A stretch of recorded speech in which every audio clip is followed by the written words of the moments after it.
Hello, and good morning, good afternoon, or good evening, depending on where you are. I'm Sharif, and this is the View from the Chrysalis, looking at how our society is changing, how you are changing with it, how you could be changing with it, and looking at the trends that are happening with us in the world. Um,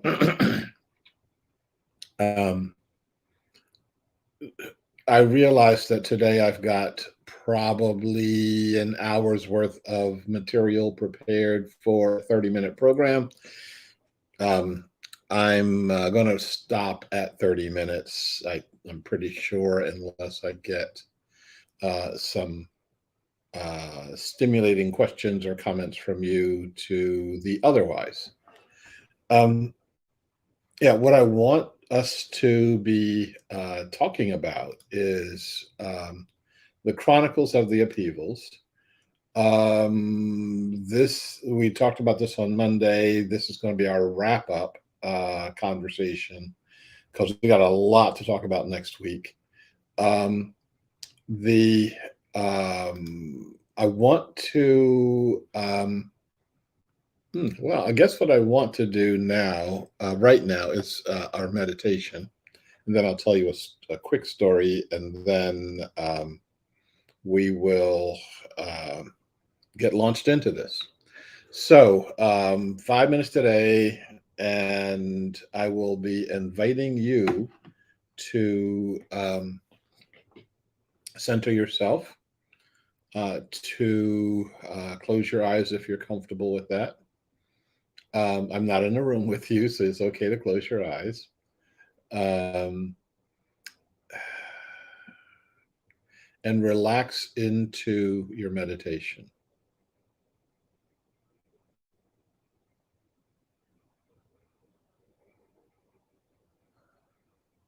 So, one time in your life when you're realizing that you are not your thoughts, you can watch them come and go, and you are here and you are now.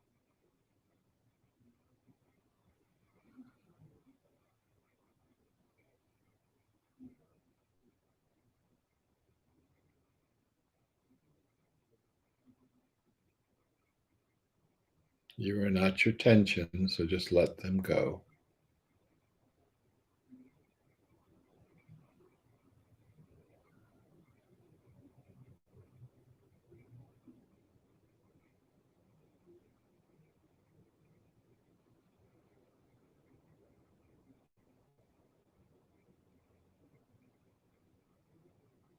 You are not your shallow breathing, so you can let that go.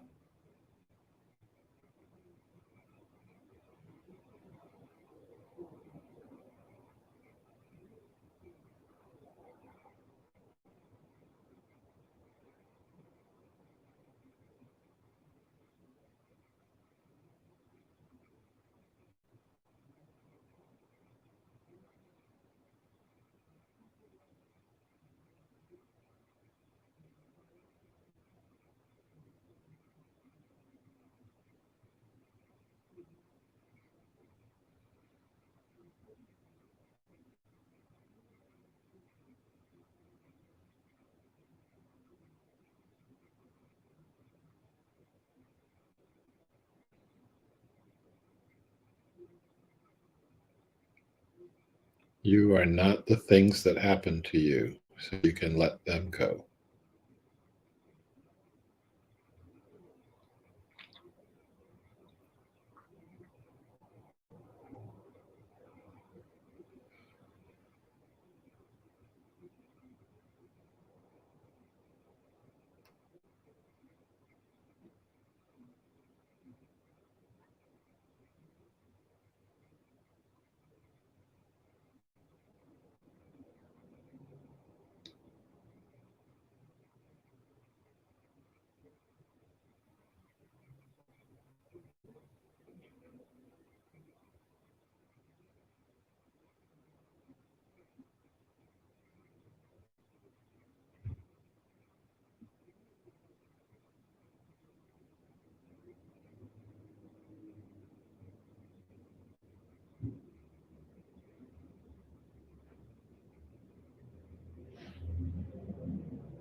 And as you are ready, it's time for us to come back to your center. And when you're ready, open your eyes and we can begin. So the first thing I see when I open my eyes is me with my eyes half closed, which is interesting. Tell you one other little interesting factoid. Back when I was in undergraduate school at Clark University in central Massachusetts, um, the old Clark, the Ivy League Clark, I worked in a TV station in order to make some money for my family. I was one of the few students with a family. And one of the things I did was stage director for the 10 o'clock news.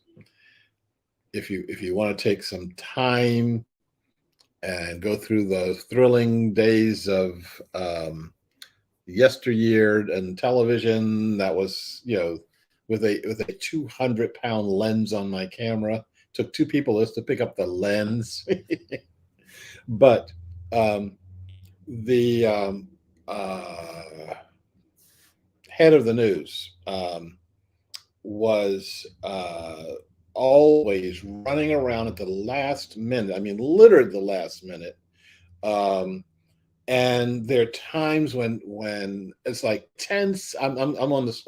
It's 10 seconds before we go on the air, and he's still running around gathering papers, and he makes this dash to his chair, and the chair stops moving as soon as the camera goes on, and he says in his calm voice, "Hello, and today in the news," da, da, da. And I'm like, how does he do that? Well, if you knew what I was doing 20 seconds before I opened up the live stream, I'm picking up some of his very bad habits. So let me reground you in what we're talking about today. I provided for those of you who wish to do so a what we call the sight reading of some of the books. Some of the chapters in the book, The Chronicles of the Upheavals. This is to give you a taste of what this was about, of what the books are about. This book and then its companion book, The Chronicles of the Awakening. And this is to give you a feel. Hopefully, you'll want to buy the book. I happen to like the book. It's a good read. I've actually read it more than once, and I actually read it for my pleasure. I mean, I just enjoyed the characters, and I enjoy this very convoluted story as it starts telling itself. And I really enjoy the maturity of the characters as they are maturing in their roles. First in Upheavals, where they're basically like, what the heck is going on around here? Where behind the monks' backs, they call it the Weirdo Academy. And once they started understanding that the weirdos aren't all that weird, and that they're able to do things that ordinary human beings can't do, and they're doing them regularly. Once they get that, they start seeing the world in a different way. But another thing that's really important in this view of the world is looking at the world a different way. While our media sources, the New York Times, etc., will continue to tell you that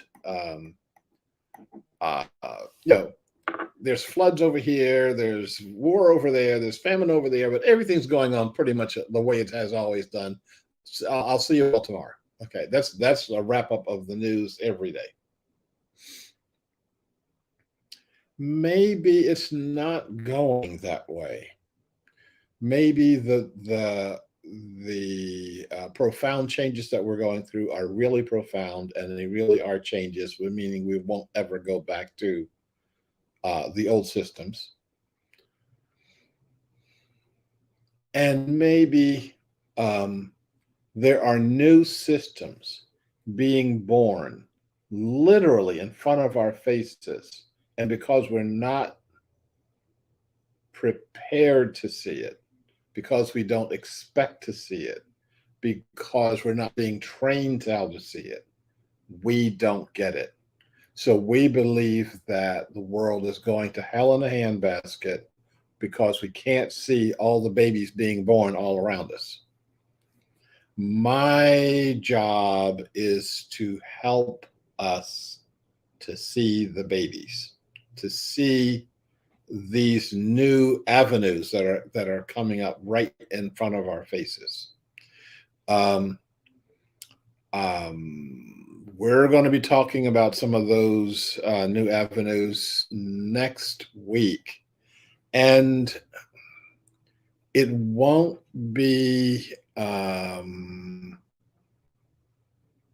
well. I shouldn't predict it. It'll either be very easy or very hard to hear. Let's hope for the very easy part, but for many of us, dealing with the reality of what's facing us is going to be a challenge, even for people who think that they're on top of things. Let's say the people who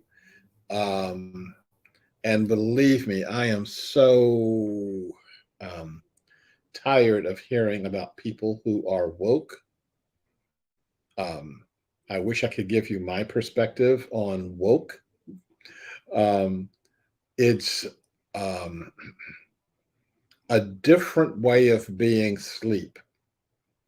In fact, it's a kind of sleep that is almost comatose. We can't see.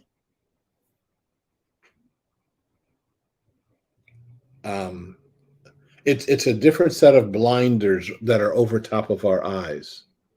Here in Portland, we are naming all of the streets after the heroes of the 50s and 60s and 70s and 80s. While all of our focus is on being really hip and cool about. I mean, so the other day, I was running around town looking for something, and I wound up on Cesar Chavez Street, and then I connected to Rosa Parks Street, and then I came back around to Harvey Milk Street, and I'm thinking, the people who did this think that they've actually done something, when all the things that we have to do are all over there. And we're nowhere over there. We're not even beginning to talk about over there. So the woke that we talk about as this hip euphemism is just floating out there, okay? And I am well, I exercise patience because all of us need to wake up, and wake up in ways that we are not even beginning to talk about. The reason I write books like Chronicles of the Upheavals, the reason why I write books like what the baby looks like, the birthing the nation of Gaia. The reason why I do these things is so that people like you can start the process of waking up. Waking up is not an individual activity. All of us are going to wake up, or none of us are going to wake up, and this will be a dead chrysalis. You can see them all the time. The chrysalis that never opens, butterfly never comes out.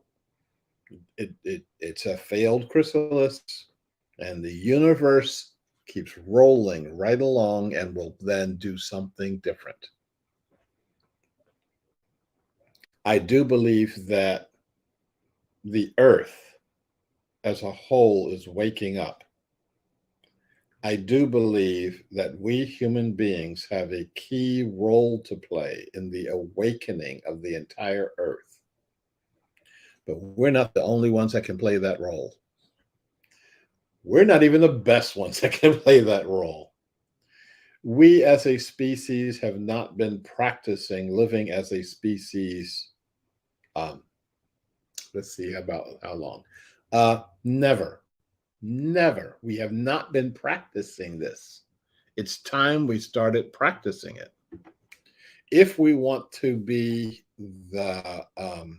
have this notion that we are actually intelligent and that we are the primary intelligence on the planet, I think we should start acting like it.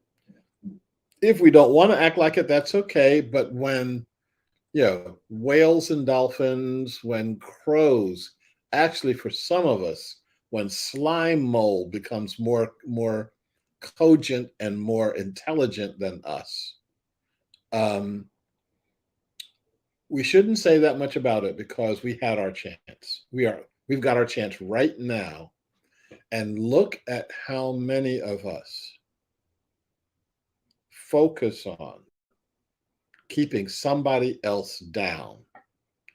Focus on how to separate myself from those people over there. I'm pointing the wrong. I should change my point. Yeah, those people over there are doing the same thing. Okay. And so the challenge is, how do we incorporate our fullness? I can tell you that it's not by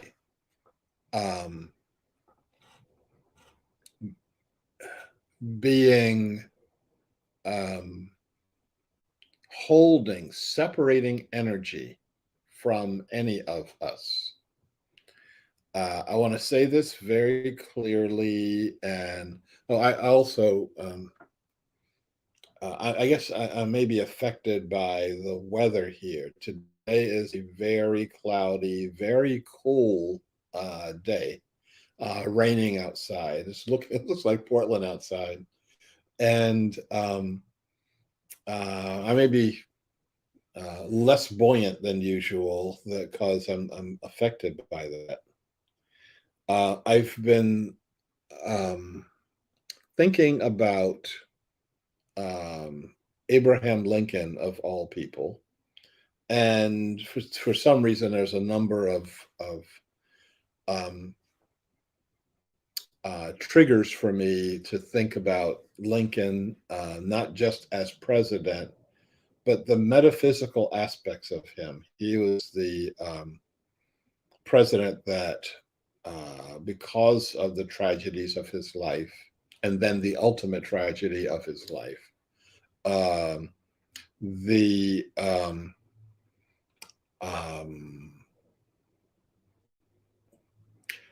there's I just came across the first person who saw Lincoln's ghost in the White House was Abraham Lincoln himself.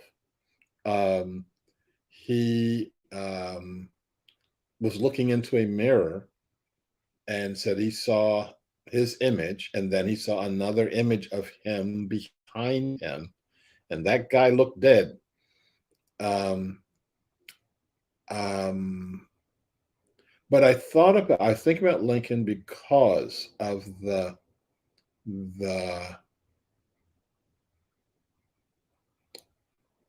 the weight that was on his shoulders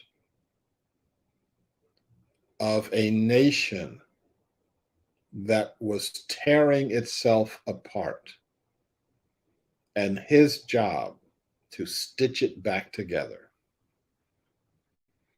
He became one of the most loved and hated people in that ever sat in the White House, both loved and hated. Um, when the South heard that Lincoln had been assassinated, they had a bunch of parties. Um, and it's making me think about the situation that we've got right now. I've been watching people that when I'm in groups of people, like I go to the coffee house and I get my cup of coffee and I or my tea and I open up my computer and I'm working. I'm working, but I'm also listening. I'm listening to what people are talking about. And everybody was buzzing about Donald Trump. How quickly do you think he'll be in prison? He is our first criminal president, et cetera, et cetera. Um, the um, um,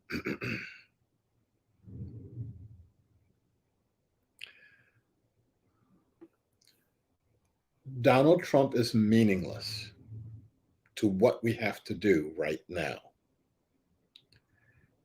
Donald Trump is an interesting buzz, thought, comment, etc. Depending on where you are on the spectrum, either beloved or hated. Donald Trump, the reason I say that he's irrelevant to the process is that he's a part of the process. Abraham Lincoln was at the center point of a process to bring the nation back together again.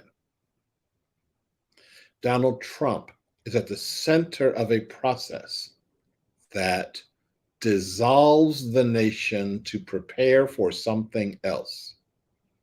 He's doing his job, but while you're looking at him doing his job, you aren't doing yours. And your job is, what's the baby look like? Your job is, what are we going to do about the society that we're living in right now? I mentioned this to you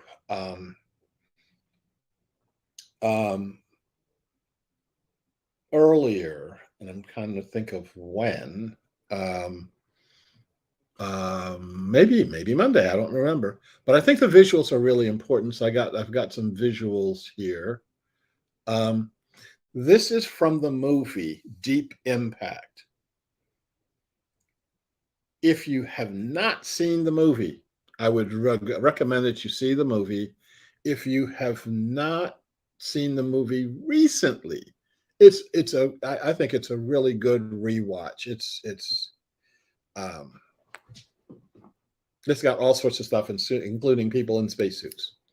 But this particular scene, this is for those of you who let me see how spoiling the spoilers will be here. If you want to turn the sound off for like a minute or two while I tell you about the movie, I don't think I'm doing any real serious spoilers here. A comet is on its way to, and it's going to impact Earth. We send send a spaceship up to blow it up. It only works partially. Comet is about to come down, and people had, from the scene that you see here, they had 18 months to prepare. And all of the people in this scene did exactly what the people who are listening to my voice right now are doing. And that's that they're waiting till the last minute. And then all of them get out on the highway and they have this giant traffic jam and all of them die. And they don't die because of the comet. They die because they think that things can't happen to them. They die because in this process, they know the comet's coming. That they don't deny that. They know that this could be an extinction level event. They don't deny that. The thing they deny is that it's going to happen to them. Um, okay, so the great thing about these scenes is that this isn't this. Let me go back a second. This is not a CGI computer graphic image. They had a road they hadn't opened up yet in Maryland, multi-lane highway, and they said to the camera crew, "You want to borrow it for a movie?" And they invited everybody in the area to come in and be an extra in the movie. Um, and all you had to do is drive into the scene and just had put stuff on top of your car to make it look like it's really chaotic, etc. And they had helicopters flying over, and it says, "When we tell you to run, get out of your car and start running." So these two people, I hope you can see my cursor here. These two people are actors, and I'm willing to bet the people surrounding these two actors on the road are also are paid professional extras, and the rest of them are, the people of Maryland who decided they were bored on a Sunday and wanted to go out and become an extra in a movie. So the only CGI thing in this movie, in this shot, is the comet itself, and the water coming in. Okay, comet hits, and then they flood this road, and everybody's running, and that's the end of that. Okay, so let's go back here, in case some of you stepped away from the screen for the to not get the movie spoiled for you. I see that there are some comments. Let me go through them. Lorna is saying, hello, Lorna. Please say more about what you mean by woke. Is it woke to be recognized in the contribution of Rosa Parks, etc.? I'm not sure I understand what you're saying. Thanks. Actually, I should have done this. There we go. Yeah, what do you mean by woke? That is a U.S. expression. You in the UK, I'm glad you don't know what I'm talking about. This is just part of this fictitious, illusory, and destructive left-right divide. This bird has two wings, but if each of the wings thinks that it is not connected to the other one, we have a mess on our hands.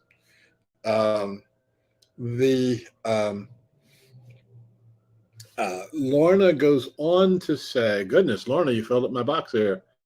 Lorna goes on to say, attention is the most important currency now, it seems to me. Awakening involves a struggle for attention.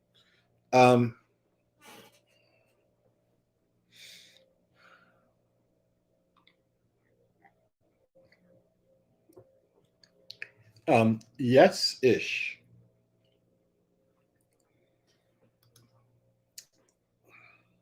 I want us to hold awakening and attention in they kind of hold them lightly and see how they gravitate toward each other and how they don't.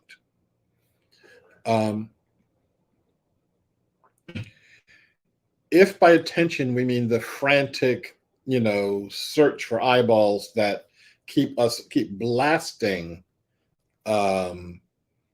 all sorts of imagery at us and all sorts of ideas at us, and doing it faster and faster, so you have less and less time to think, to pause, to reflect, then no, that's not what I'm talking about.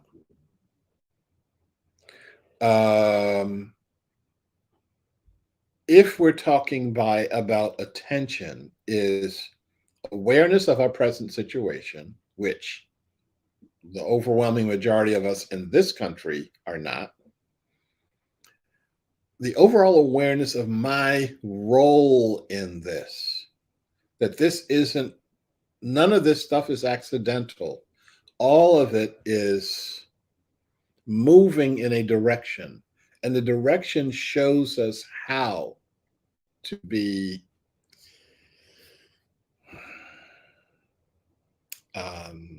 conscious and connected. Um, okay, so the final thing that Lorna says here, and I don't know if it's final or not. Yep, is the 2021 Don't Look Up film. It's another film to look at. It uses an existential crisis to explore how we would respond. Oh, you're so right. I could not watch the movie. I had to turn it. I got about a third of the way through and turned it off. Not because it's not a great movie, not because I thought anything was uh, wrong or bad or misconstrued or anything. I turned it off because it was so good. It's like, yep, that is exactly what we're going to do.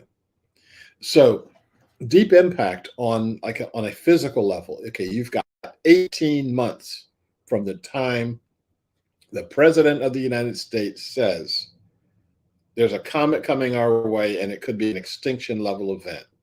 From that moment, you've got 18 months to prepare. So you wait 17 months, 3 weeks, 6 days, 3 hours. You get in a panic, you throw everything into your RV and start running down the road, along with the other million people wanting to use that road. Being awake and being aware means you're not doing that. 2021, the Don't Look Up movie just refined that. So instead of it being getting on the road for a traffic jam, we had the movie has a conceptual traffic jam. They talk about everything except the comet, and and the thing that the ways that we pull away from each other or make fun of each other or trolling each other, or it's like, at what point in time um do we take this seriously? Do we actually understand what our response would be? What were all of the people on that road, if I can dig them up for a second again, what were all these people wanting? What are all these people doing? What are all these people, what was their goal? Sitting in front of their television the night before, just sitting there. They could have gotten on the road at that point, okay? And what was their intention getting on the road now? And I wasn't planning on talking about this at all, but let me talk about this for a second. I know we're way over my self-imposed time limit, but I think that this is important, and we're not going to go back to the topic of the Chronicles of the Upheavals or anything like that on Monday. So I might as well go ahead and finish it today.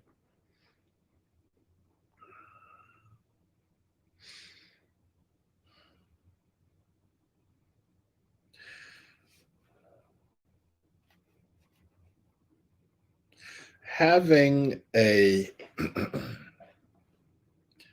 um, having a life, having a perspective, having a um, being a conscious human being on this planet means some things. One of the things that it means is that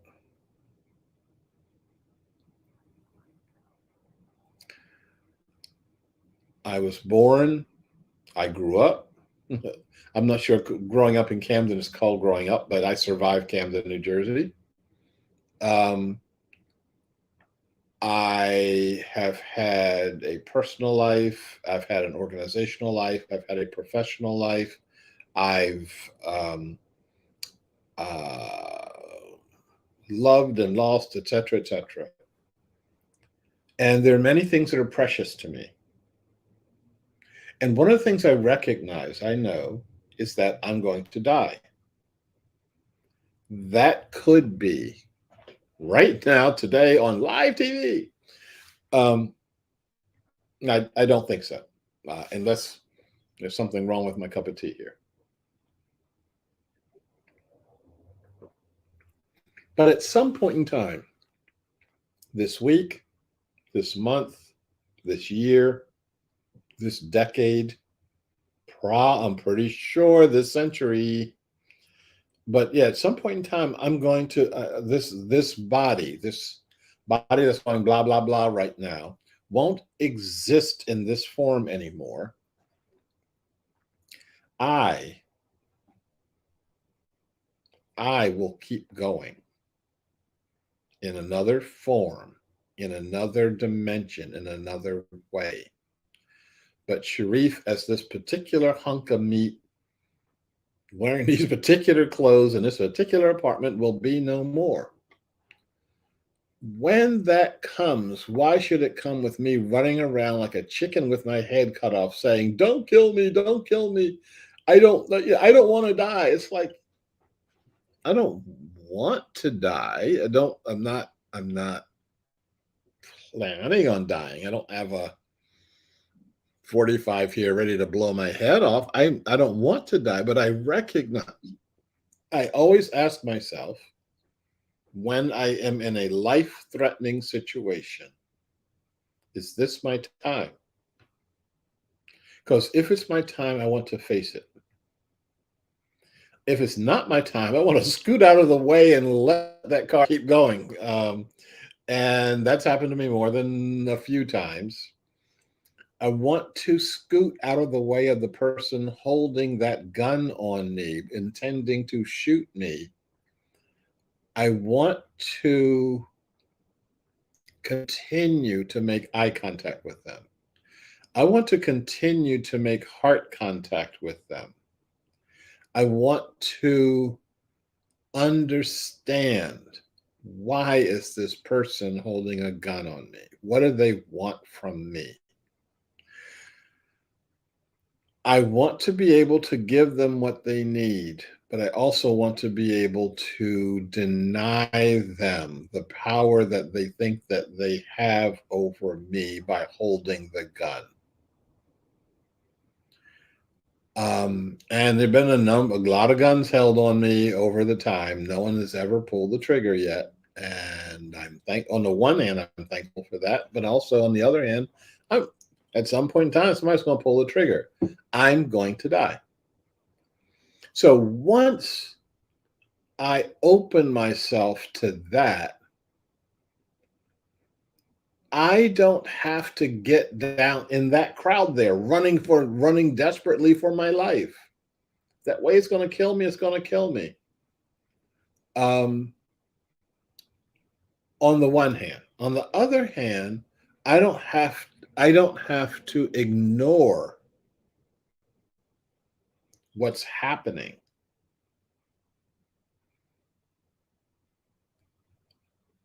I don't have to put blinders over my eyes in terms of what's happening.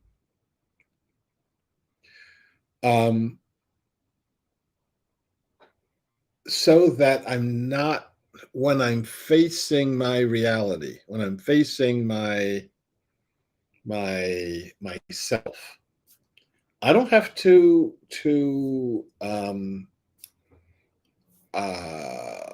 wait 18 months to see the writing on the wall. I can figure out where the top of a mountain is well before that. I can put myself where I need to be. I can do that. Once we do that, we can start seeing who we're supposed to be working with. If you're only working with yourself, if you're meditating by yourself, if you're meditating by yourself or with your significant other, you haven't figured out what your work is yet. Okay. And that work involves you connecting and being with others. That work involves you connecting and being with people you don't know. Involves you connecting and being with people you don't like. This is not a popularity contest. This is about how can we do heart-opening work with people who are as different from us as if they got out of a spaceship. Okay. Now, you look at the number of people who are doing all of the UFO consulting exposés, look at this fuzzy blob in a picture. This is the UFO that I saw, etc. Okay. I am not saying they're not seeing these things. What I am saying is that it's irrelevant. Let's make an assumption. And the assumption is I don't know what will constitute incontrovertible proof of the existence of aliens to you. But let's say that, like, okay, here on my iPhone, you can now see the incontrovertible evidence of alien civilizations here on Earth. Okay, the next moment, you chop wood and carry water. It's not relevant. It's not like I'm going to stop eating food because I see that there are aliens on Earth. It's not like I'm going to stop drinking clean water. I can drink the dirty water now because there are aliens on Earth. And my friends who are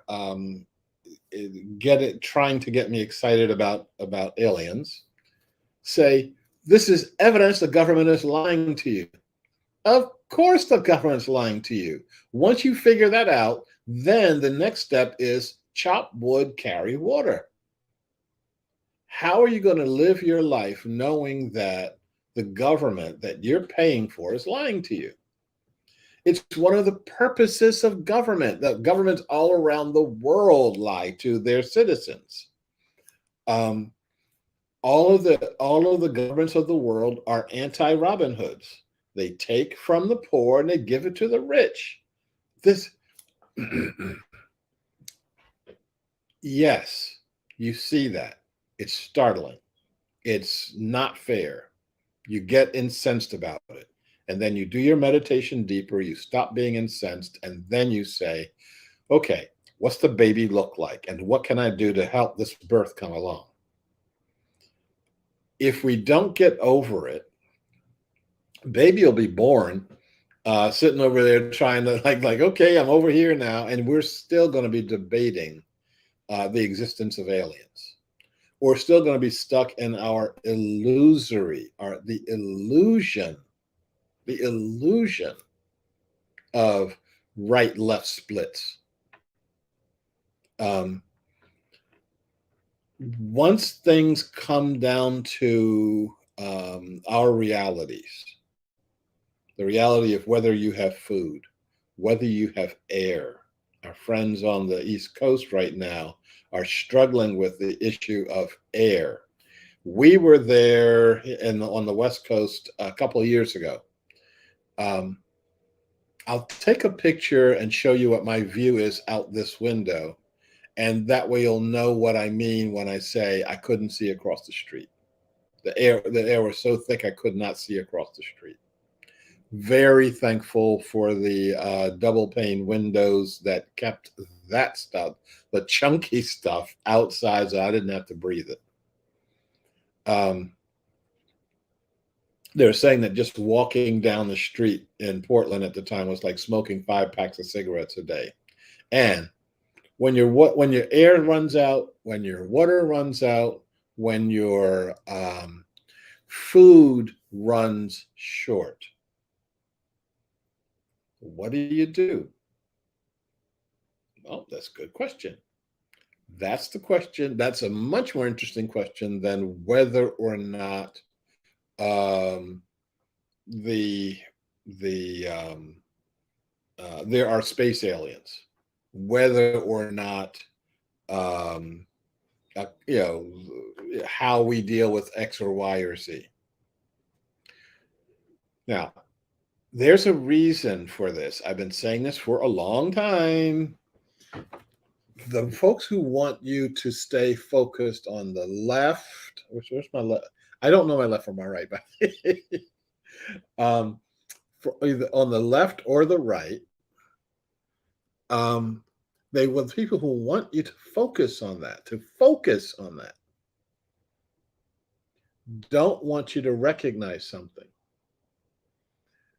There's a lot of commonality between the people on the left and the people on the right. If you refocus their our attention, you get to see that we have common interests and that we can resolve them in a common way, and that common way that we're resolving those interests have nothing to do with our so-called leaders that are busy telling us who to be afraid of and why we should be afraid of them.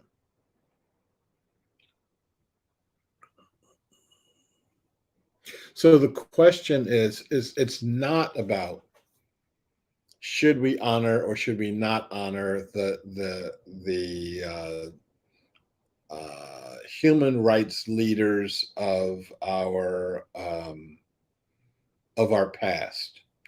I've already told you that, and I am very proud of the fact that the lineage of the work that I am doing right now, the work that we are doing right here, right now, includes people like Mahatma Gandhi, includes people like Martin Luther King, includes people like Vamala Thakar, includes people like Václav Havel, includes people like Nelson Mandela. And once I kind of like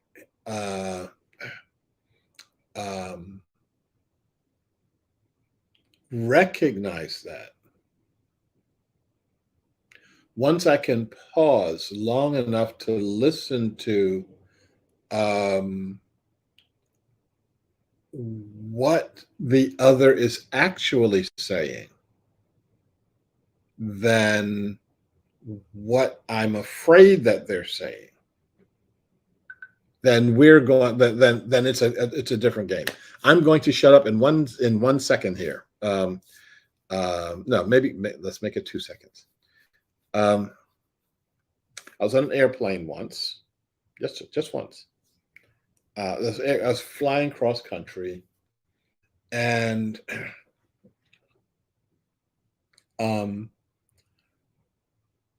when you're on an airplane, you get a really interesting slice. I have to tell you 2 stories.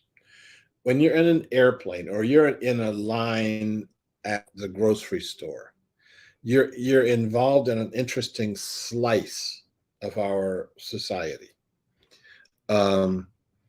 It's a slice that you generally don't have an awful lot of say as to who you're talking to or what you're talking to. And I always talk to people on the airplane. If their mouths move and I'm semi awake, I'll talk to you. You don't often get that opportunity. So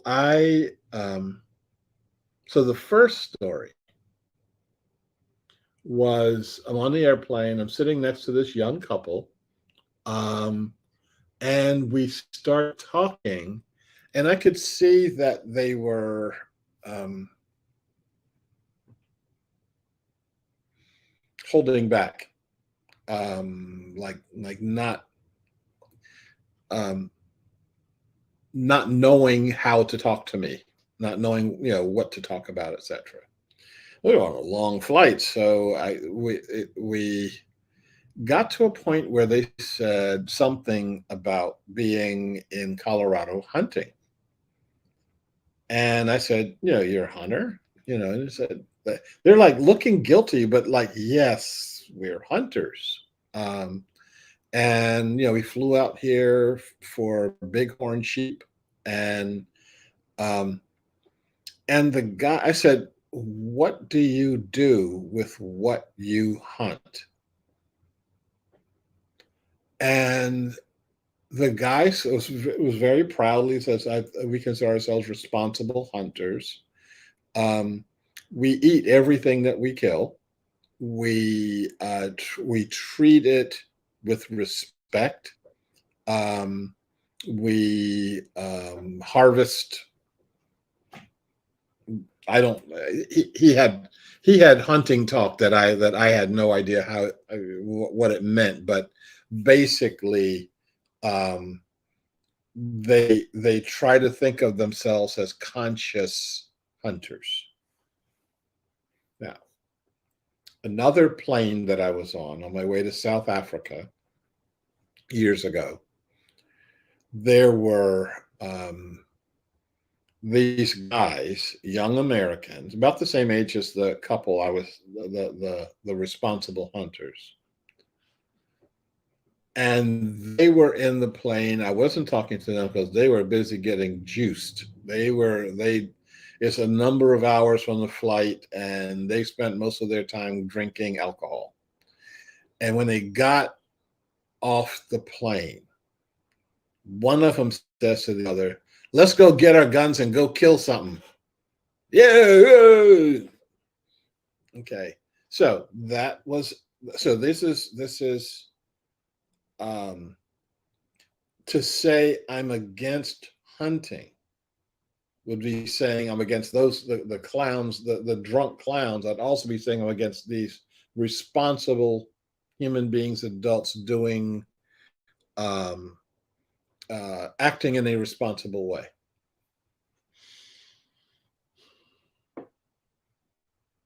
And let me say one more thing, and then really, this has been the longest live stream I've done.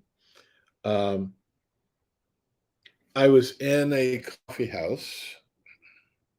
I used to have, I don't know where my red hat went, but I used to have a red hat, a red baseball cap. And I used to, I wore it for years and years. I liked my cap. My cap liked me. I had a solid black cap and a solid red cap. And there was a woman in particular in the coffee. I'd see her in the coffee house, and I never, we weren't friends or anything like that, but I always nod and speak. How are you doing today? How are you doing today? And kind of keep going. And then Donald Trump decided he wanted to wear a red hat. Well, it's his privilege. He has enough money to buy a hat, and he bought a red one. Okay. Put his name on the front. Put make America Great Again on the front, which distinguishes his red hat from mine. But this woman had the notion that, number one, there wasn't a distinction. She looked at my red hat and she just assumed that she saw something written across the front of it. I don't have things written across the front of any of my clothing or anything else by that matter. And she stopped speaking to me and glared with true anger and hatred every time she saw me, every time I tried to speak to her. Um, it's like, every morning I peed in her cornflakes, and I, on the one hand, she can believe anything she wants to believe, and she can believe anything about anybody she wishes to believe. On the other hand, she thinks she's woke. Now, in this process, she is the problem, not the solution. But because she's got her left credentials such that anybody with a red hat is the enemy, she is the problem that we have to overcome in our society. That's why we have to have a whole new way of looking at the world and looking at our issues and looking at our non-issues and be able to say, okay, that one is not an issue for us. Okay, I've got 3 minutes before the top of the hour. That means I'm just going to tell you one more story, and then I'm really done until Monday.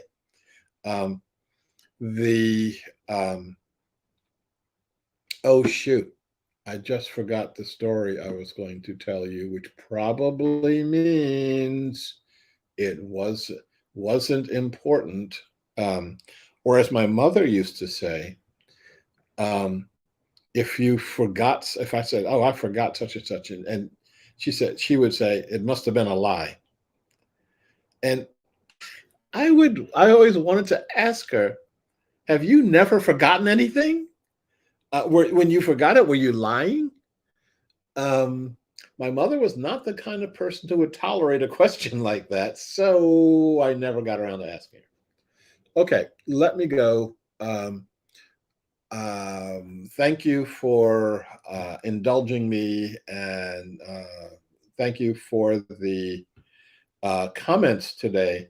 I know there's some comments I did not get to. I'm going to I read all the comments, even the ones you leave after the broadcast is done. For those of you who are watching this via recording, I'll check out your comments also. Please pay attention to your consciousness. The reason I end with the prayer affirmation that I do, may all beings be well, may all beings be secure, and may all beings be happy, is to remind us what we're supposed to be doing. This is not about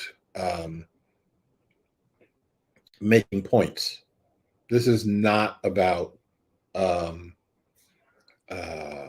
your status. This is not about how woke you are. This is really about the survival, the thrival, and the transformation of the human species. In that, may all beings be well. May all beings be secure. May all beings be happy. Thank you. And again, thanks for putting up with me today. And as the exact opposite of the hour, thank you and goodbye.